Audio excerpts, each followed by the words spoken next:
Salut à tous, c'est Nico, j'espère que vous allez bien. Oui, je sais, je suis à l'extérieur et je suis pas n'importe où. Je suis entre Le Mans et Rennes. Je suis à Laval, pour le Laval virtual. Je sais pas si vous voyez là-bas au fond, il y a marqué Laval. Et si vous le lisez dans l'autre sens, ça fait aussi Laval. C'est ce qu'on appelle un palindrome. Mais je suis pas venu ici pour ça. Je suis venu ici parce que Laval, tous les ans, est la capitale mondiale de la VR pour le salon Laval virtual. C'est un salon qui réunit surtout les pros de la VR, mais qui montre aussi des applications qui seront peut-être un jour disponibles pour le grand public, notamment pour le jeu vidéo. Je vous invite donc à découvrir quelques innovations dans ce reportage que je viens de tourner aujourd'hui. J'espère que ça vous plaira.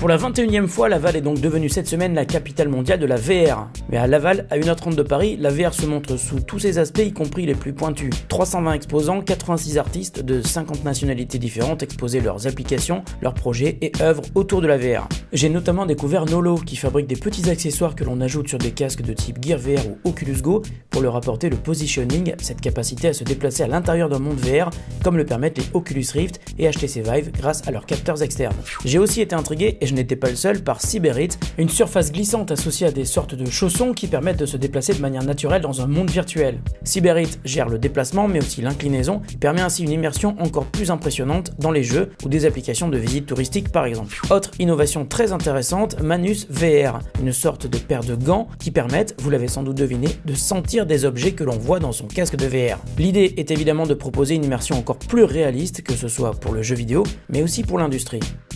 Et justement, dans le jeu vidéo, j'ai beaucoup aimé cette simulation de baby-foot. Dans ce jeu en multijoueur pour 4 personnes, chacun des 4 joueurs porte un casque de VR et se retrouve plongé dans une partie de baby-foot plus vraie que nature, mais dont la VR peut évidemment rendre le jeu encore plus incroyable que sur une vraie table de baby-foot. L'ensemble est vendu assez cher, 30 000 €, mais le concepteur promet une version beaucoup plus accessible à la vente, composée de poignées à fixer sur une table. J'ai aussi beaucoup aimé le simulateur de parapente. Suspendu dans le vide et avec un léger vent de face, la sensation est totale. Mais attention, comme sur un vrai parapente, la sensation de mal de l'air peut aussi vite arriver. Pour la VR directement pour les pros, on notait aussi un distributeur qui proposait des solutions complètes de VR à emporter: casque, capteur, manette, PC de compète à base de carte Nvidia Quadro PNY, écran et le tout embarqué dans une valise, avec plusieurs configurations à partir de 6 900 € quand même. On remarquait aussi beaucoup d'éditeurs de solutions logicielles basés sur le casque HoloLens de Microsoft, dont la deuxième version est désormais disponible.